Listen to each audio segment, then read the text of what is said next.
When Chief Tunde Bamidele, a Lagos billionaire, decides to test the hearts of the three women closest to him, a glamorous socialite girlfriend, a cunning influencer, and his quiet village-born maid, Amaka, he gives each of them his black credit card and tells them to buy whatever their hearts desire. The influencer buys luxury bags, the socialite throws a party to flaunt her wealth, but Amaka disappears for 2 days. When Tunde finally tracks her down, for the first time, the hardened businessman feels something break inside him, his pride. The mansion on Banana Island was as quiet as a grave that Monday morning. The only sound came from the soft hum of the air conditioner and the rhythmic ticking of a golden wall clock.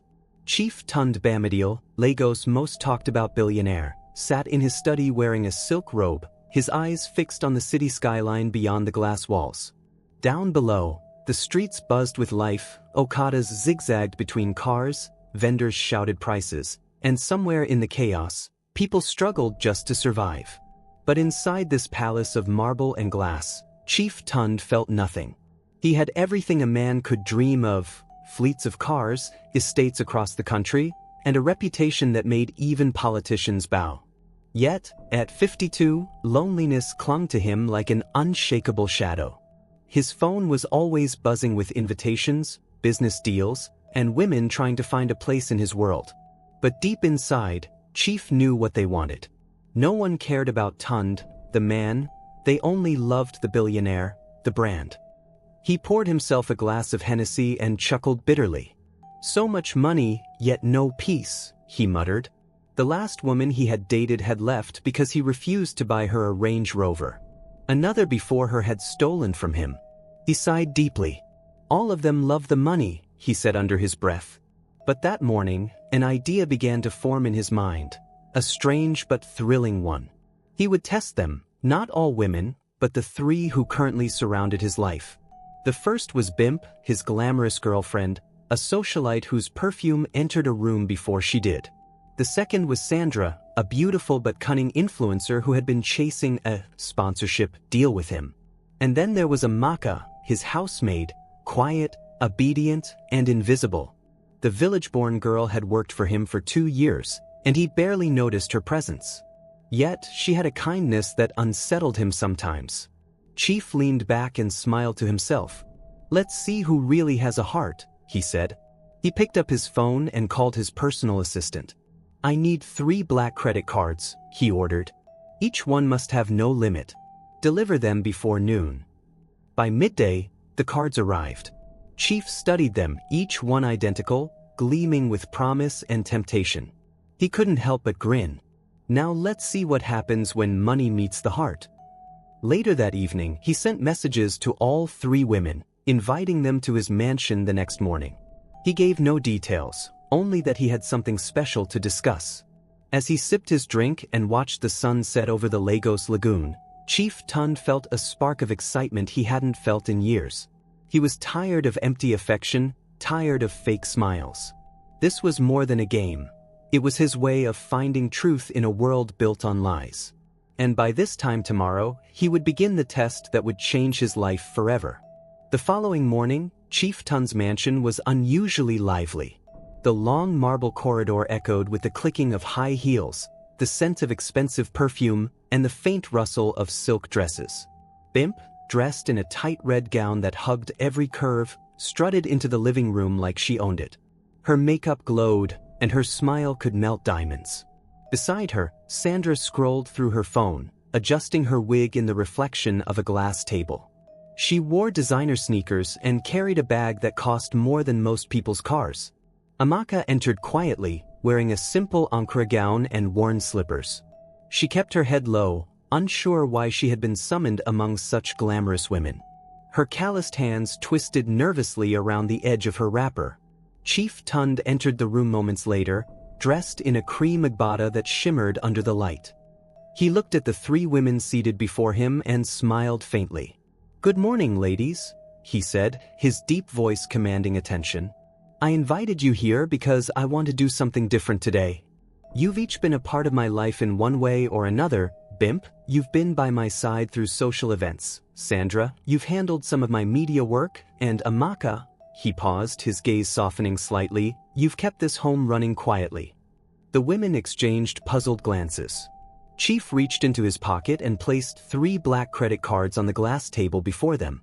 Each of these cards belongs to me, he continued. They have no spending limit. I want each of you to take one and use it to buy whatever your heart truly desires. The room went silent. Then Bimp gasped, her eyes wide. Chief, are you serious? Anything? Anything, he replied smoothly. No restrictions. Just one condition, you must spend it within 48 hours and bring me the receipts. Sandra let out a playful laugh. Ah, Chief, you know this kind of game is dangerous.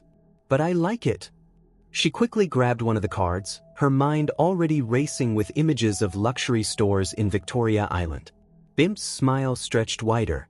This is why I love you, baby, she purred, taking another card and pressing it to her chest. You know how to spoil a woman. Amaka stared at the last card left on the table as though it were a trap. Sir, she said softly, I don't understand. Me too. Chief nodded. Yes, Amaka. You too. Don't be afraid. Just follow your heart. Her fingers trembled as she picked it up. Thank you, sir, she whispered. Bimp rolled her eyes. Chief, she doesn't even know what to buy with that kind of money. Sandra snickered. Watch her go to Ballaghan Market and buy mop and bucket. Chief said nothing, only smiled faintly. He was already observing. Their reactions said everything. As the women left the mansion one after the other, Amaka paused at the gate and looked back. She wasn't thinking of shoes or jewelry. Her mother's face, pale and weak in the hospital, flashed through her mind. Then, the old orphanage where she once lived came to her memory. Tears filled her eyes. She tightened her grip on the card. Maybe this is God's test, not Chief's, she whispered to herself, before disappearing into the busy Lego streets. Chief Tunde watched her from the balcony above, curiosity burning in his chest. He didn't know it yet, but the quiet maid he'd barely noticed was about to teach him the most important lesson of his life. By evening, the story of Chief Tunde's generosity had already started making waves across Lagos. Bimp wasted no time announcing her newfound blessing. Her social media page exploded with videos and captions dripping with luxury and pride. At exactly 7 p.m., her private party kicked off at one of the most expensive rooftop lounges in Victoria Island. The air smelled of champagne and designer perfumes. Glittering lights reflected off the swimming pool as Lagos elite gathered, influencers, socialites, even a few politicians' children. Bimp stood at the center, wearing a gold sequin dress that shimmered with every camera flash. To love is to spoil, and to be loved by a billionaire is divine, she shouted, raising her glass. Her friends cheered. A photographer caught the moment and posted it online. #ChiefsQueen, #SoftLifeSeason. Chief Tunde's name trended before midnight. Meanwhile, Sandra had her own version of enjoyment. She spent her day shopping in Lekki Phase 1, walking in and out of boutiques like royalty. Designer handbags, iPhones, wigs, and perfumes filled her shopping cart. She filmed every moment for her followers. When your man trusts you with his black card, baby, you flex, she said to the camera, blowing a kiss. Within hours, her followers flooded the comments with envy. Chief Tunde saw all of it. Alone in his study, he scrolled through his tablet, shaking his head. He wasn't surprised. Bimp and Sandra were simply proving what he already suspected. They love the show, not the soul, he murmured, swirling a glass of brandy. But what truly unsettled him was Amaka's silence. Unlike the other two, she had neither called nor posted anything. She hadn't even returned to the mansion after receiving the card. At first, Chief assumed she was too shy or confused to use it. But by the next morning, when she still hadn't shown up, he began to worry. Has anyone seen Amaka? He asked the head maid during breakfast. No, sir. She said she had a small journey, but she didn't say where, the woman replied. Chief frowned. Journey? With my card? His voice hardened. And she didn't think to tell anyone? Throughout the day, he couldn't focus on work. His business calls felt meaningless. Every hour, he glanced at his phone, expecting a message that never came. For reasons he couldn't explain, her disappearance bothered him more than Bimp's loud spending or Sandra's vanity. That night, the mansion felt heavier than usual. Chief turned on the TV, and there was Bimp again, giving an interview at her party. "Chief Tunde is the kind of man every woman dreams of," she bragged. "He gave me his card because he knows I'm the one." Chief sighed and turned it off. "You're the one, all right," he muttered bitterly. But when he walked past the maid's empty quarters later that night, a strange feeling stirred inside him, guilt, maybe curiosity. Her small bed was neatly spread, her Bible on the pillow. It was as if she had vanished from the earth. "Where did you go, Amaka?" he whispered to the empty room. And though he didn't know it yet, her absence would soon expose the truth about the kind of heart money could never buy. By the second day, Chief Tunde's patience had worn thin. His usually calm face now showed signs of frustration. Every call to Amaka's phone went straight to voicemail. His mind churned with possibilities. Had she run away with his card? Was she hiding somewhere, spending lavishly like the others? "Call the bank," he ordered his accountant sharply. "I want to know every place that card has been used." Within an hour, the report landed on his desk. Chief picked it up with a cynical smile. "Let's see which boutique she cleaned out." But as his eyes scanned the list, his expression changed. There were no luxury stores, no restaurants, no jewelry shops. The transactions told a completely different story. The first purchase, 2.8 million Nigerian nairas paid to St. Luke's General Hospital, Surulere. The second, 4.2 million Nigerian nairas to a hardware store in Ajigunle. The third, 1.5 million Nigerian nairas to Hope Children's Home Foundation. Chief leaned back slowly, confusion replacing anger. "What kind of spending is this?" he murmured. "Hospital? Hardware store? Orphanage?" He called his driver Musa. "Get the car ready. We're going to Surulere, now." As the black Range Rover navigated through Lagos traffic, Chief stared out the window, lost in thought. He had expected betrayal, not mystery. There was something about Amaka's simplicity that had always puzzled him. Unlike the others, she never flirted or demanded gifts. She simply worked, smiled politely, and vanished into her small room at night. Now, the thought that she might have used his money for something selfless, it unsettled him in ways he couldn't explain. When they arrived at St. Luke's General Hospital, Chief's presence caused a stir. Nurses whispered as he walked down the corridor, his agbada flowing behind him. "Good afternoon, sir," a nurse greeted nervously. "Can we help you?" "Yes," he said curtly. "The payment was made here under the name Amaka Uma. I want to know who it was for." The nurse checked the records, then smiled softly. "Oh, that's for her mother. She's in Ward 6B. The surgery was successful this morning, thanks to her daughter's payment." Chief froze. "Her mother?" He made his way to the ward quietly. Inside, an elderly woman lay on a hospital bed, her frail body covered in a thin blanket. Beside her sat Amaka, wearing a simple wrapper, her eyes tired but peaceful. When she looked up and saw him, she jumped to her feet, startled. "Chief," she gasped. I didn't expect you here." Chief's voice was calm but firm. "So this is where you've been?" She nodded nervously. "Yes, sir. Mama was dying. The doctor said she needed surgery immediately. I couldn't let her go, sir. I used your card. I was going to explain when." Chief raised his hand gently. "It's fine. Sit down." For a long time, he said nothing.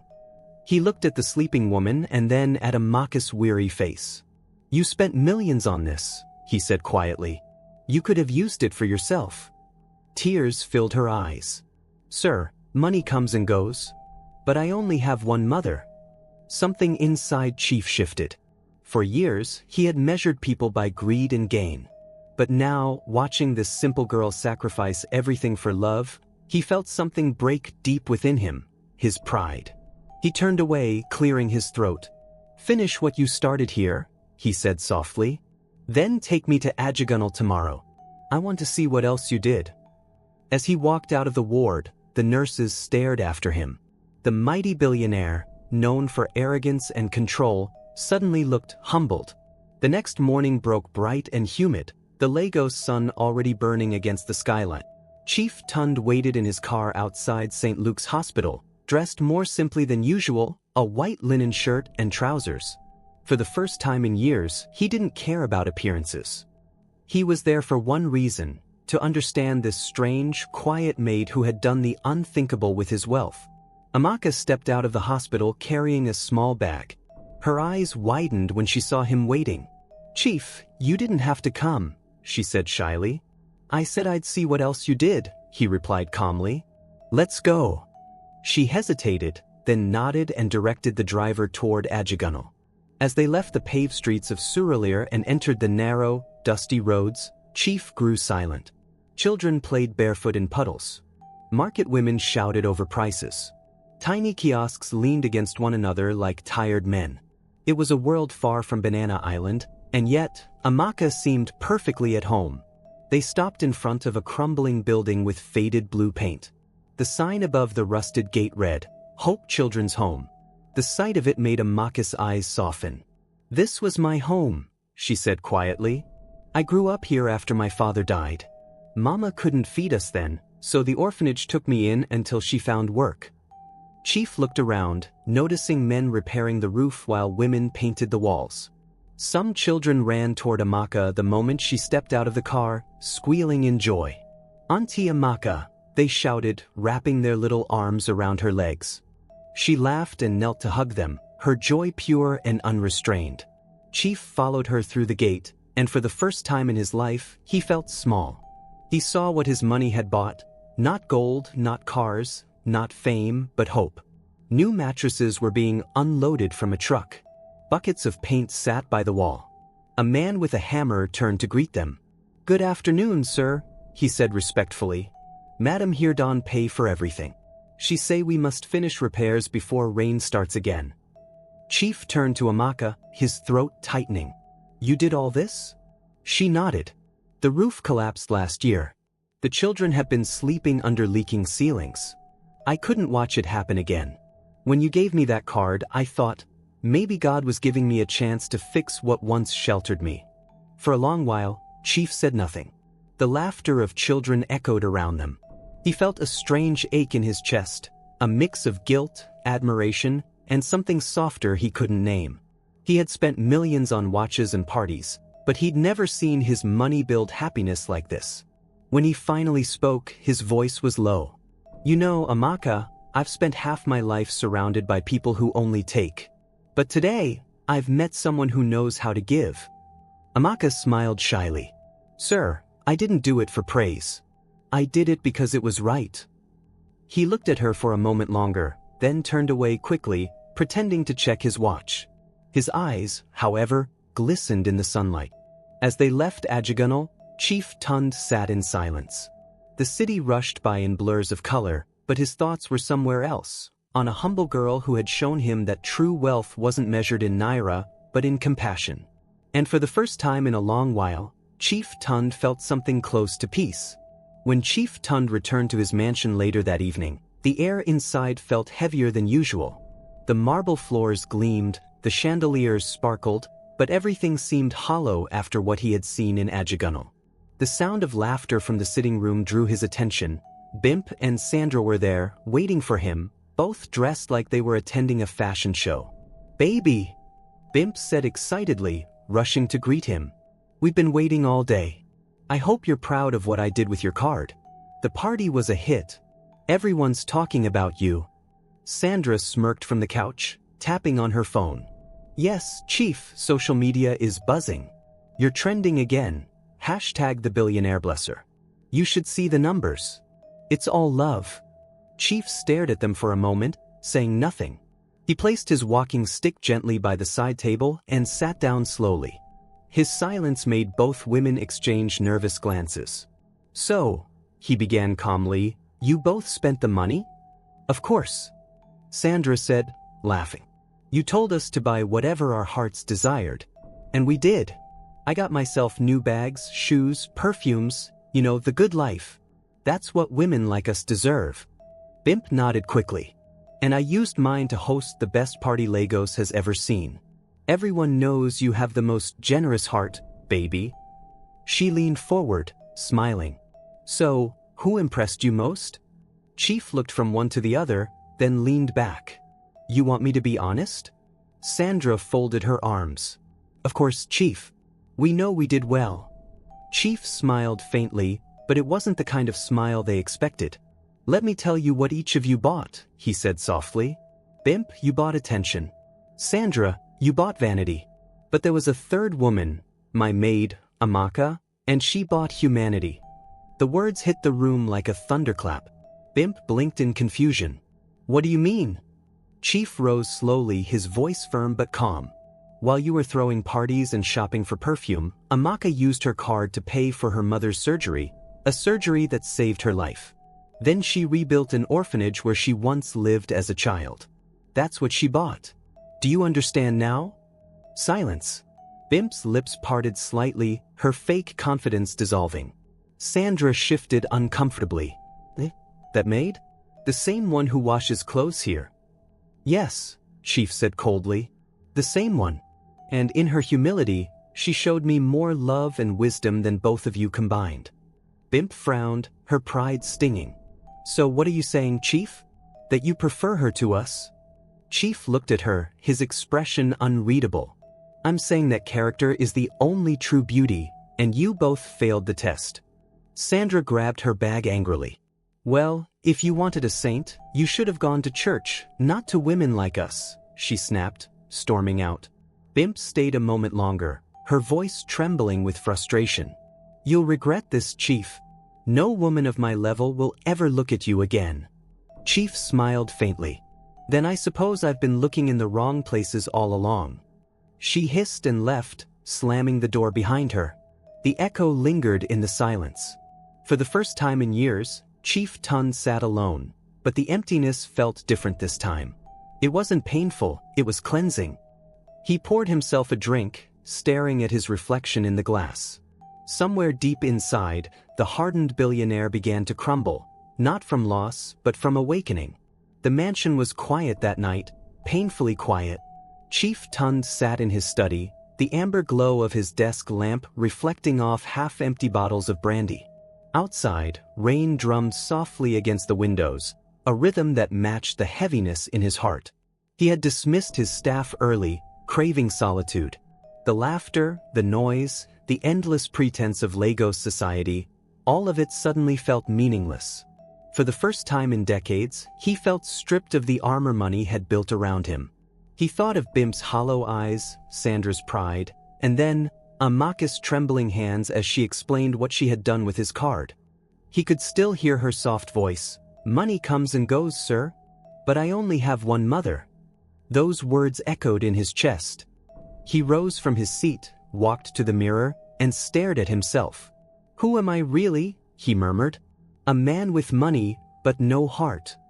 The reflection that stared back at him looked older, lonelier, and strangely fragile. The chief that Lagos feared and respected had everything, yet he suddenly realized he had lived as a poor man all along. Poor in spirit, poor in truth. He reached for his phone and scrolled to Amaka's number. His thumb hovered over the call button before he pressed it. The line rang twice before she picked up. Good evening, sir, came her soft, nervous voice. Amaka, he said gently, I'd like you to come to the house tomorrow morning. There's something we need to talk about. There was a pause. Yes, sir. I'll be there. When morning came, the rain had stopped, leaving the air cool and damp. Amaka arrived early, wearing a simple sky blue gown and carrying her small handbag. She walked into the grand living room, unsure what awaited her. Chief Tunde was standing by the window, his cream-colored agbada flowing softly. Good morning, sir, she greeted, bowing slightly. He turned and smiled faintly. Good morning, Amaka. Sit down. She perched on the edge of the couch, her hands folded neatly on her lap. Chief studied her calmness, her humility, the unshakable peace around her. I called you here because I owe you an apology, he began. When I gave you that card, I didn't trust you. In my mind, you were just another person who would take advantage of me. But you proved me wrong, Amaka. You showed me what true value is. She shook her head quickly. No, sir, you don't owe me anything. You gave me the chance to help my mother and my people. That alone is a blessing. Chief's voice softened. You could have used that money for yourself, bought clothes, phones, or even left this job. Yet, you chose compassion. You made me see life differently. For that, I thank you. Amaka's eyes glistened. Sir, I only did what I felt was right. God sees the heart. He nodded slowly, his throat tightening. Indeed, he does. And maybe he used you to remind me of mine. They sat in silence for a moment, the billionaire and the maid, worlds apart, yet somehow equal in that moment of truth. As Amaka rose to leave, Chief stopped her gently. Amaka, he said quietly, tomorrow meet me here again. There's something I want to give you, not out of pity, but out of respect. She looked puzzled but nodded. Yes, sir. As she walked out, Chief turned back to the window, watching the first rays of sunlight spill over the city. He smiled faintly. For the first time in years, he didn't feel like a man made of money. He felt like a man reborn. The next morning dawned golden and quiet. The smell of wet earth from last night's rain lingered in the air, carried by the early Lagos breeze. Chief Tunde Bamidele stood in his garden, watching the koi fish swim lazily in the pond. The man who once measured his worth by the size of his account now found peace in the simplest things: the sound of birds, the hum of life around him, and the warmth of gratitude blooming inside his chest. He had spent most of the night thinking about Amaka. The more he reflected on her choices, the more he realized how small his world had been. He had built skyscrapers and empires, yet it took a maid's heart to show him what it meant to build a life that mattered. When Amaka arrived that morning, she looked as nervous as ever. She wore the same modest gown from yesterday, her hair neatly tied back. Good morning, sir, she said softly, bowing slightly. Chief smiled warmly. Good morning, Amaka. Please, sit. She obeyed, perching on the edge of the couch as always. Chief Tunde reached for a brown envelope on the table beside him and pushed it toward her. Sir? She asked, hesitant. Open it, he said. Amaka carefully unfolded the envelope and gasped. Inside was a document printed on cream-colored paper bearing the official letterhead of Bamidele Holdings Limited. Her eyes darted to the first line. Appointment letter, Assistant Director, Community Projects Foundation. She blinked, confused. Sir, I don't understand. Chief chuckled softly. It's simple. I'm starting a new foundation, one that rebuilds orphanages and sponsors poor children. And I want you to run it. You'll have a full team, an office, and every resource you need. You've already proven your heart knows what money should do. Tears welled up in Amaka's eyes. Chief, I'm not educated enough for such a position. He smiled. You have what most of us don't, integrity. Skills can be taught. Compassion can't. She lowered her head, tears spilling freely. Thank you, sir. You don't know what this means to me. Chief leaned back, his tone soft. No, Amaka. You don't know what you've done for me. You broke my pride, but in doing so, you gave me back my soul. The room fell silent for a moment, heavy with emotion, light with peace. Then Chief added quietly, one more thing. I also paid off your mother's medical bills completely. She's now under private care in my hospital. She'll be fine. Amaka covered her mouth, sobbing. Sir, may God bless you. Chief's voice cracked slightly. He already has, through you. They sat together in comfortable silence. Outside, the city roared faintly, cars, horns, and life moving on. But inside that mansion, something sacred had shifted. Amaka wasn't just a maid anymore. She was a woman who had reminded a billionaire of what money could never buy: kindness, purpose, and peace. When she finally stood to leave, Chief Tunde rose as well. From today, he said firmly, you're no longer my maid. You're my partner in purpose. Amaka wiped her tears and smiled through them, radiant and humble. Then I'll serve with the same heart, sir. Chief nodded. That's all I could ever ask. As she walked out, sunlight streamed through the wide glass doors, falling gently on his face. He closed his eyes, breathed deeply, and whispered to himself, maybe this is what wealth was meant for all along. And for the first time in his life, Chief Tunde Bamidele felt truly rich. Please, Kindly hit the subscribe button, like this video and share. This means a lot to us. Thank you for watching.